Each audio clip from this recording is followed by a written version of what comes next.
হয়। এই দুঃখ, কষ্ট, বিপদ আমাদের কোমরকে সোজা করে, আমাদের পায়ের মাটিকে শক্ত করে। চিল্লায় বলেন ঠিক কিনা? প্রতিকূল পরিবেশে কিভাবে বাঁচতে হয় এই দুঃখ কষ্ট আমাদেরকে শিখায়।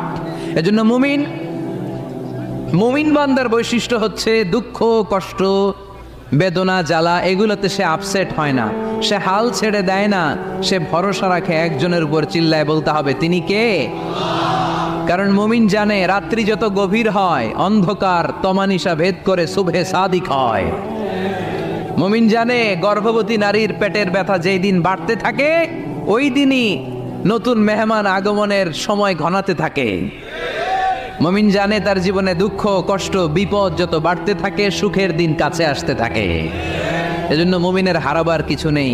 ইন্না মাআল উসরি ইউসরা, ইন্না মাআল উসরি ইউসরা। নবী হে, কষ্টের পরেই আছে আনন্দ, দুঃখের পরে